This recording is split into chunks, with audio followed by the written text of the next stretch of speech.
Bonjour à tous. Ah, bonjour Maître Yoda. Vous avez entendu que j'allais faire une vidéo sur la géométrie dans l'espace. Oui, mais on va pas pouvoir partir dans l'espace pour faire de la géométrie parce que, vous voyez, moi et mes globules, on est confinés, donc on va faire avec les moyens du bord, mais on va quand même y arriver. Vous êtes prêts? C'est parti. Donc, comme promis, je vous ai préparé une série de vidéos sur la géométrie dans l'espace. Donc, le premier exercice que je vous propose, c'est un exercice qui va se passer dans un cube, comme vous pouvez le voir, et voici l'énoncé. Alors, donc, on a un cube A, B, C, D, E, F, G, H, I est le milieu de AE, L est le milieu de CG, et J et K sont les points tels que BJ égale 1/4 de BA, et BK égale 1/4 de BC, tout ça en vecteur. L'objectif, ça va être de montrer que les droites IJ, KL et BF sont concurrentes et on va utiliser deux méthodes différentes. Une méthode géométrique et une méthode analytique. Donc je vais faire deux vidéos, une pour la méthode géométrique et une pour la méthode analytique. On y va pour la première méthode. Alors pour la méthode géométrique, la première question va consister à démontrer que AILC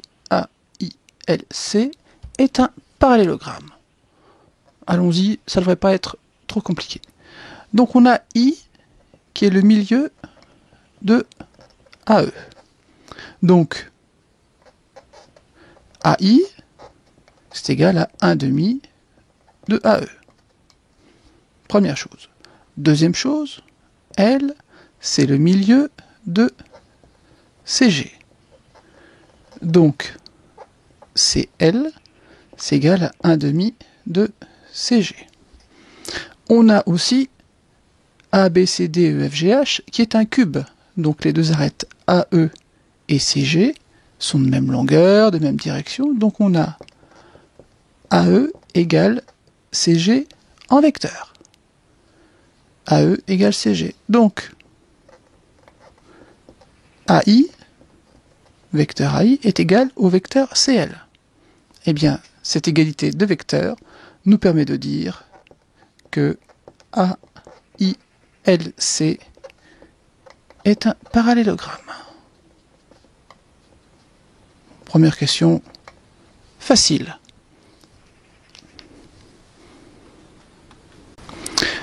Dans la question suivante, on nous demande de montrer que JK est égal à 1/4 de IL.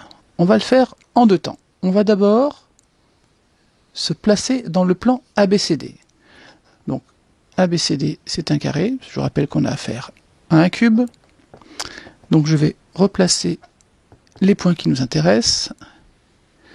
Et on a ici J et K. Et on va utiliser le théorème de Thalès, mais plutôt sa réciproque, que je vais rappeler rapidement. Donc je vous rappelle que le théorème de Thalès, c'est on est dans un triangle ABC, si on a B', C' qui est parallèle à BC, alors j'ai AB' sur AB qui est égal à AC' sur AC qui est égal à B', C' sur BC. La réciproque, c'est que si on est dans un triangle tel que AB' sur AB égale AC' sur AC, alors on a B', C' qui est parallèle à BC. Et on a aussi la dernière égalité qui est vérifiée. Alors, qu'est-ce qu'on a dans notre cas? On va se placer dans le triangle ABC. On a BJ qui vaut 1/4 de BA. Ça, c'est ce que nous donne l'énoncé. On a BK qui est égal à 1/4 de BC. Donc, on peut passer aux mesures algébriques. On a donc BJ sur BA qui vaut 1/4, mais qui vaut aussi BK sur BC. Donc, j'en déduis que JK est parallèle à AC. Et on a aussi, au passage, la troisième égalité, c'est-à-dire JK sur AC est égal à 1/4.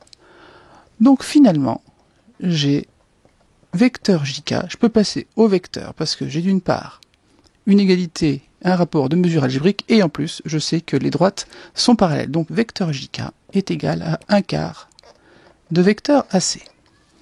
C'est pas tout à fait ce qui nous est demandé, parce qu'ici on a vecteur IL. Oui, mais tout à l'heure, on a vu que... Alors, c'était le parallélogramme AILC. On a tout à l'heure démontré que c'était un parallélogramme. Donc je sais que vecteur AC, c'est égal à vecteur IL. Donc comme on a JK égale 1 quart de AC et AC égale vecteur IL, eh bien, j'en déduis que vecteur JK est égal à 1 quart de vecteur IL. Dans la question suivante, on nous demande de justifier que les droites IJ et KL sont séquentes en un point R. Alors, petit rappel, d'abord sur les positions relatives de deux droites. Je rappelle qu'on est dans l'espace. Alors, deux droites, elles sont soit coplanaires, soit non coplanaires. Par exemple, ici, l'arête EH et l'arête GC ne sont pas coplanaires. Si elles sont coplanaires, on a trois cas de figure. Soit elles sont séquentes, soit elles sont strictement parallèles, soit elles sont confondues. Ces deux cas étant regroupés sous le vocable parallèle. Dans notre cas, on veut démontrer qu'elles sont séquentes. Mais il va falloir d'abord démontrer qu'elles sont coplanaires. Donc, qu'est-ce qu'on sait? On sait que I, J, K et L sont coplanaires. Pourquoi? Je mets des virgules parce que c'est 4 points. Car, à la question précédente, on a montré que JK est égal à 1 quart de IL. On a vu aussi, du coup, que JK, en droite, est parallèle à la droite IL. Donc on est dans le cas où on a deux droites qui sont parallèles, strictement, puisqu'elles ne sont pas confondues. Donc, les 4 points sont coplanaires.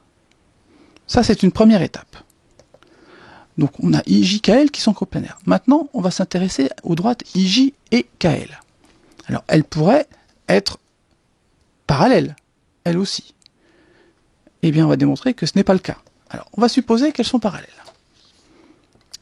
Si on avait IJ parallèle à KL, alors, on aurait à la fois JK parallèle à IL et IJ parallèle à KL. Donc, on aurait IJKL qui serait un parallélogramme, puisqu'on aurait les côtés opposés parallèles 2 à 2. Donc, dans ces cas-là, on aurait IJKL un parallélogramme. Donc, si IJKL était un parallélogramme, alors on aurait JK égale IL en vecteur. Or, c'est faux. C'est faux parce qu'on a vu que JK est égal à 1 quart de IL. Donc, c'est pas égal à IL, donc c'est faux. Donc, IJKL n'est pas un parallélogramme. Donc, IJ et KL ne sont pas parallèles. Donc ça, c'est absurde. Donc, IJ et KL sont séquentes. Et on appelle R le point d'intersection. Donc on est bien dans le cas où elles sont coplanaires et séquentes.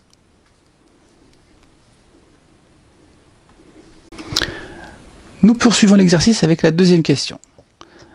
On nous demande d'abord de déterminer l'intersection des plans AEB et BCG.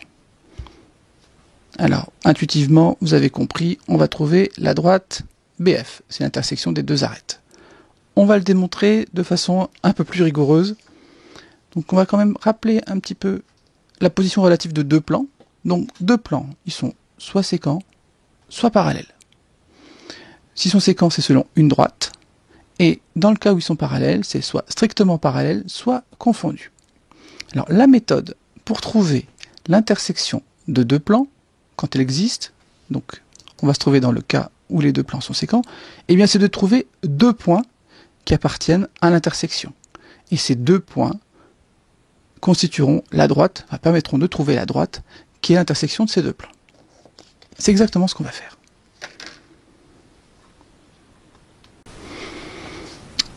On cherche deux points, il y en a un qui est très vite trouvé. On a B qui appartient au plan AEB. On a B qui appartient au plan BCG. Ben, c'est facile parce qu'on trouve la lettre B dans l'intitulé des deux plans. Donc, B appartient à l'intersection de AEB et de BCG. Voilà pour le premier point. Ben, on va montrer qu'un deuxième point appartient à l'intersection de ce plan. On va prendre le point F. F, il appartient au plan AEB, puisque ABFE est un carré, c'est le principe du cube. Même chose sur l'autre face de cube. F appartient au plan BCG, car il appartient à la face BCGF. Donc, F appartient à l'intersection des deux plans AEB et BCG. Donc, j'en déduis que... Alors, petit détail quand même. Avant, on va s'assurer que les deux plans ne sont pas confondus. Parce qu'on pourrait dire, mais oui, mais les deux plans sont confondus. Ben non. Par exemple, on va prendre le point A, qui n'appartient pas au plan BCG. Donc, on n'est pas dans le cas où les deux plans sont confondus, parce qu'on pourrait avoir B et F qui appartiennent, mais aussi plein d'autres points et autre chose qu'une droite. Donc, on a bien deux plans qui sont distincts. Ça, petite parenthèse. Je reviens à mes moutons. On a trouvé deux points qui appartenaient à l'intersection des deux plans. Donc, la droite BF tout entière appartient à l'intersection, et c'est même l'intersection, puisque c'est forcément une droite. Donc, BF égale AEB inter BCG. Voilà pour le début de la deuxième question. On va maintenant montrer que R, donc le point d'intersection de IJ et KL, appartient à BF. Alors, pour montrer que R appartient à BF, on va d'abord se souvenir que R, c'est égal à l'intersection de IJ et de KL. C'est comme ça qu'on l'a construit. Or, IJ, la droite IJ, elle est incluse, vous voyez, dans la face du cube ABFE. Donc, la droite est incluse dans le plan AEB. La droite KL, même raisonnement, elle est incluse dans la face verticale BCGF. Donc, elle appartient, elle est incluse dans le plan BCG. Donc, R, qui est égal à l'intersection de IJ et de KL, appartient aux deux plans AEB et BCG. Or, juste avant, on a démontré que l'intersection de ces deux plans, c'était BF. Donc, R appartient bien à BF. La dernière question de cette méthode géométrique, je l'ai mis en bonus parce qu'elle n'est pas forcément systématiquement demandée, c'est de donner la position de R sur la droite BF, parce que maintenant on sait que R appartient à la droite BF, donc il est sur cette droite verticale, mais où? Bon, vous voyez bien qu'il va se situer en dessous de B, mais est-ce qu'on pourrait aller plus loin et déterminer sa position? Eh bien, c'est ce qu'on va faire maintenant. Eh bien, pour trouver la position du point R sur la droite BF, on va se placer dans le plan AEB. C'est souvent ça en géométrie, on essaie de transformer un problème compliqué en un problème plus simple. Donc on va se placer dans un plan. On a tout à fait le droit, même si on fait de la géométrie dans l'espace. Donc, on a A, B, F, E, on a I qui est ici, et puis J qui est grosso modo par là. Et donc, IJ et BF se coupent en R. C'est ce qu'on a montré juste avant. Je vais tracer aussi cette droite-là, vous allez comprendre pourquoi. Et je vais appeler ce point, alors il y a pas mal de lettres qui sont déjà prises, je vais l'appeler M. Et je vais me placer dans le triangle R, M et I. Donc dans ce triangle, vous me voyez venir, cette fois-ci on va appliquer le théorème de Thalès, et pas sa réciproque. Pourquoi? Donc on est dans le triangle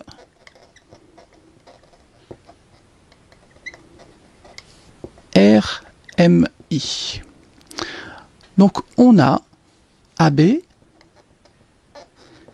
qui est parallèle à IM. Alors pourquoi? Parce qu'ici, M c'est le milieu, je l'ai choisi comme ça, c'est le milieu de BF, et I c'est le milieu de AE. Donc j'ai forcément AB qui est parallèle à IM. On pourra le démontrer aussi avec le théorème de Thalès, avec sa réciproque, en passant par les milieux. On peut le faire de plein de façons différentes. Donc on a AB parallèle à IM. Donc maintenant, je vais pouvoir appliquer le théorème de Thalès. Donc j'ai RJ sur RI qui est égal à RB sur RM, vous voyez, RJ sur RI, RB sur RM, qui est égal à PJ sur, on ne se trompe pas, sur MI. Il ne faut pas se tromper quand on utilise les mesures algébriques.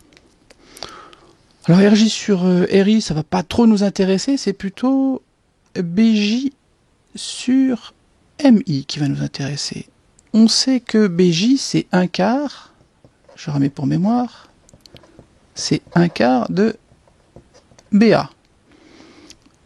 On sait aussi que MI c'est égal à BA. On est dans un cube. Donc, je reporte tout ça. J'ai donc RB sur RM qui est égal à 1/4 de BA sur BA. Donc ça fait 1/4. On progresse, on progresse. Moi par exemple, je cherchais plutôt à déterminer RB. RB sur RM, RM c'est RB plus BM. C'est égal à 1/4. Tout ça c'est équivalent à RB égale 1/4 de RB plus 1/4 de BM. J'ai multiplié par RB plus BM. Je passe tout ça de l'autre côté. Ça fait donc 3/4 de RB égale 1/4 de BM. 1/4 de BM, je vais dire que c'est 1/8 de BF. Donc j'ai finalement, je vais pouvoir simplifier, RB qui est égal à 1/6 de BF. Ou si je veux l'écrire autrement, BR c'est égal à moins 1/6 de BF. Donc on a bien montré que R est en dessous de B, ça on s'en doutait déjà, mais que ce morceau représente 1/6 si on considère que 1 c'est la valeur de l'arête. Eh bien, on en a fini avec cette méthode géométrique. Donc on a bien démontré que IJ, les droites IJ, KL et BF étaient toutes concurrentes en un point R qui est à 1/6 en dessous de B. Maintenant, je vous propose de regarder dans une vidéo suivante la méthode analytique.